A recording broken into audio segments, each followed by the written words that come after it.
What's going on, everybody? Welcome back to another video. Finally, I apologize for the delay in upload, but today we're doing a guide into Grand Champ 3v3 rotations, so let's get into it. So unlike the guide that I did for 2v2s, in 3s I'm going to start here today. That's because 3s is a much more complicated, much more messy game mode, and it's going to be easier to start here, map out a lot of the basics, then transition into some real game scenarios to show you how it plays out. What I'm going to show you is going to be pretty basic stuff because it is impossible to map out every possible scenario in 3v3s and draw it out with circles and arrows and make tons of assumptions. That being said, I think there's some really important stuff to go over, and then I'll show you how that applies in game. The first concept I want to cover actually comes from a video I watched a long time ago. I believe it was Seabell who uploaded it, but I've searched far and wide. I can't find the video for the life of me. So if you know where this information comes from, please let me know so I can put the appropriate credit in the description. The concept is that everybody has a certain area of the field that they're able to cover in Rocket League. That area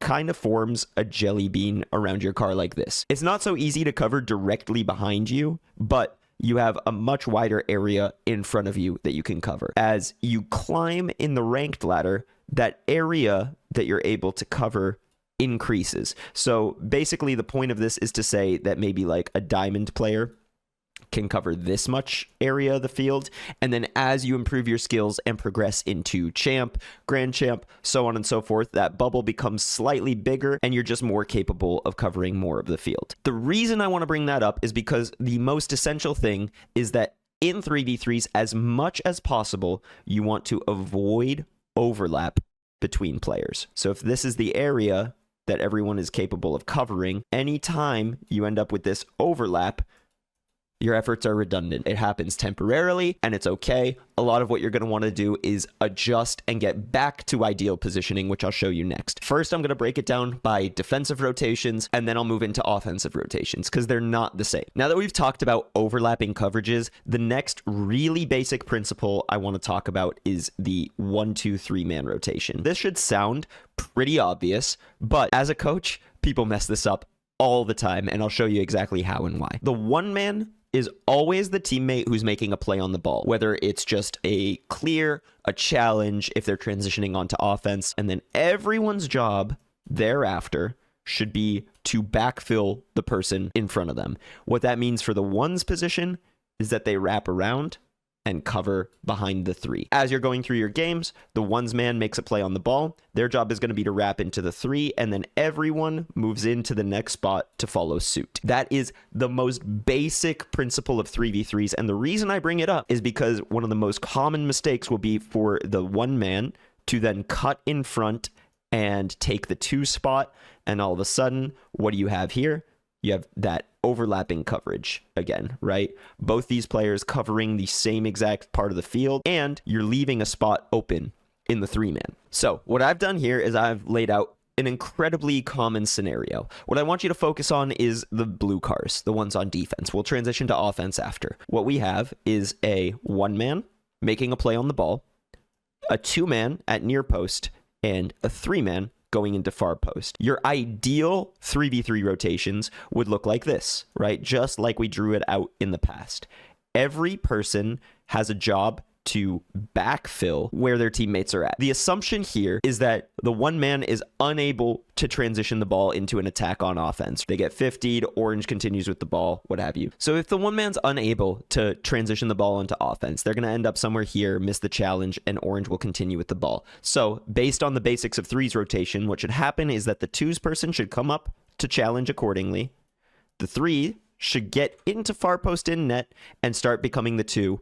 And what the 1 should be doing is wrapping through the middle of the field here and coming in to fill the 3 spot. The most common mistake you'll see that I kind of mentioned earlier is that this person will turn on the ball again, right, and cut off the new 1-man or the new 2-man, or they'll come right here and block off their teammate, cut them off again, overlapping coverage and leaving this spot open. What then usually happens is the ball will fly out, and this person will have an open shot. And the beauty of this is that the earlier each person makes these rotations, the earlier the person behind them can jump in with confidence. If this player is already showing that they're wrapping to get behind this Batmobile here, the sooner the Batmobile can sort of come out of near post and be ready to attack the ball should they get it past the Dominus.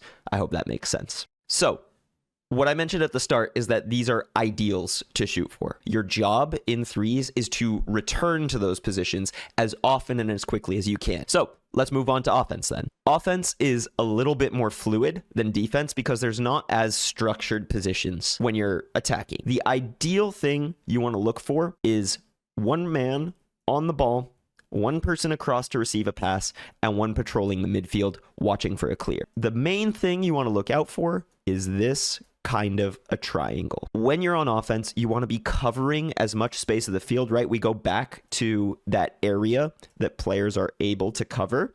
And again, we're avoiding overlap as much as possible, right? One beautiful thing about that is on offense, this 3-man triangle can rotate however you like, right? If this man rotates over here and this guy's coming out of the net over here, this person may go out this way. And this can go in a circle, or you can have it kind of like this, like this. Point being, that triangle can rotate. What you really want to avoid is something like this, where you're all attacking and all of a sudden that triangle area that you guys have is much, much smaller. What you open that up to is a clear that goes past your area of coverage, and then you're all rotating back on defense, and all of a sudden it's confusing who goes to the 1, 2, and 3-man spot, and you have to adjust accordingly. So the best position on offense, in my opinion, is how quickly you can return to something like this. Man on the ball, man across to receive a pass, and man behind. One thing to pay attention to for each of these positions.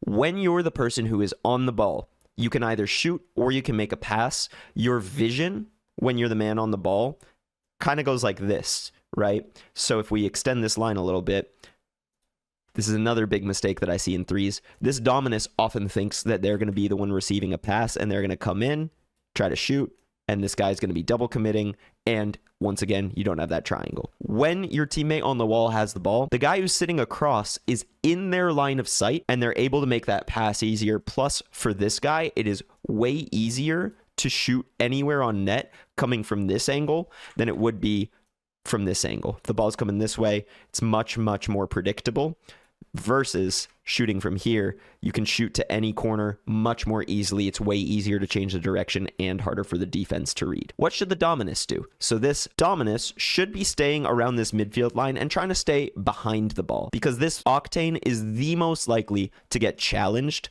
by the defense. So a challenge will usually go behind them here, and that's what the Dominus is for. So as often as you can, you want to be looking for where's the ball at, and then you want to have one on, one behind, and one across. So that's a lot of circles and arrows, a lot of X's and O's. Let's get into the real game scenarios so that I can show you how that plays out in a match. Okay, now we're in game, and I want to take this time to show you real life examples of how these rotations play out, and also show you how messy it can get. It's not always perfect. Point being, how quickly do you return to the ideals? What I'm going to do here is I'm going to slow this entire possession down to 50% speed. Orange gets a big clear here. Our teammate just shot, and now we're rotating back onto defense. Now, this is almost the exact scenario that I drew out.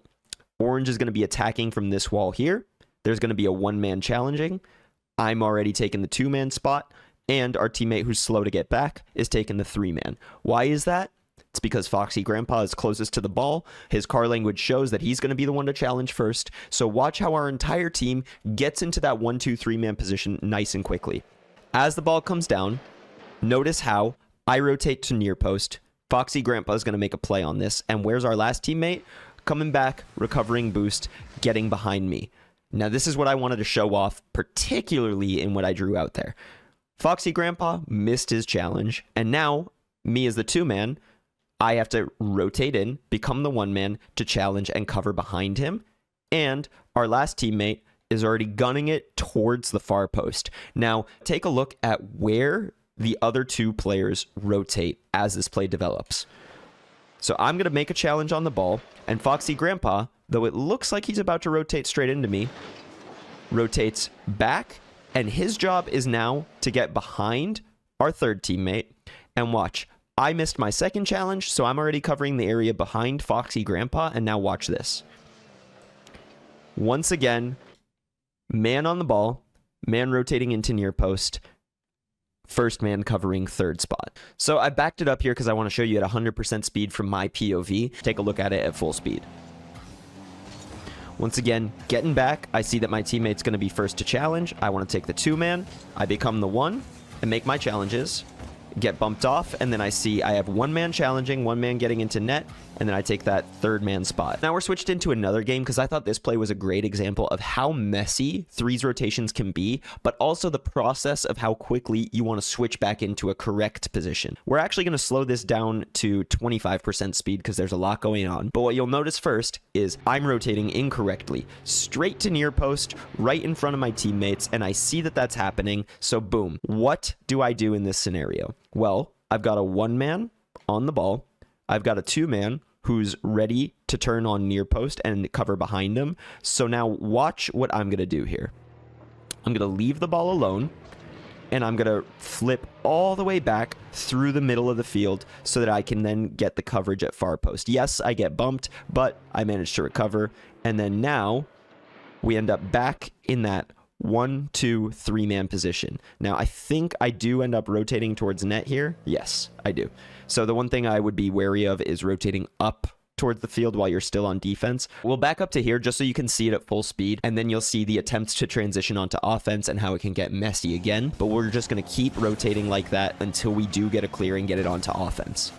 So again, making sure to cover behind my 2nd-man, and then as the play develops, right, I see right here, I've got a 1st-man on the backboard who's going to make a touch. And then if we back it up for just a second, we'll go 50% speed here just so you can see. You notice how our other teammate who challenged is all the way back on the opponent's half of the field, right? So what does that mean?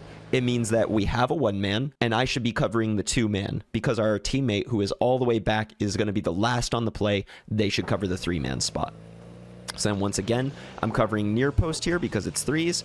And then if the 1-man can't make a play on it, I get the clear, and now we're on to offense. Now I want to take this time to talk about some plays and how we transition onto offense and how we position accordingly. You'll see here, the ball gets onto Orange's half, and now we're attacking. I become the 1-man here, and as I attack here, I have 1-man across and 1-man behind me, which is great offensive positioning. What this does is allows this player to be ready for the cross pass and a shot should it come his way. The man behind, his job is to protect this area and make sure that if the ball gets behind me, if Orange challenges well, manages to clear it, that's his job to cover for it. So as the play progresses, they do get it behind me, I miss my shot, and then my 2nd-man is coming in to go be the man on the ball. Now I realize I missed my shot. We rotate properly. I come through. I look for bumps. I look for boost as the player who was across then rotates in a circle to get behind the man with the ball, as you can see here. Though he's pretty far back, we still have this big area and triangle covered. Ideally, what I drew out there at the beginning, you don't want to be this far back. You want to be kind of looking for this mid boost. And because you're on offense, you don't want to be too far behind the midfield line here, right? This guy now comes up. He's ready to shoot. And we keep that triangle alive. I think I got a little bit out of position here. Should be a little bit closer. I was obviously looking for boost. Our teammate gets challenged. The man who's coming from behind is able to take the ball. And once again, this player cuts through, is looking for boost here. And then me, I'm coming through this way, ready to get behind that 3rd-man. So I'm going to back it up. And what I want you to see is from the beginning of this play, we're going to take a bird's eye view and just watch the rotations as they happen, right? We're still at 50% speed here, but you'll notice that as the play progresses, right, we're always trying to cover those open spots, right? So once again, it's always rotating in a circle. And depending on where we can all get to, we're keeping that circle alive. Now you'll notice we're effectively here in the same exact spots that we began in, where I'm about to be the 1-man in attack, and we just keep adjusting to keep that circle going. And then obviously I get a nice pass here, and the guy who's across gets a shot on goal. I think he posts it.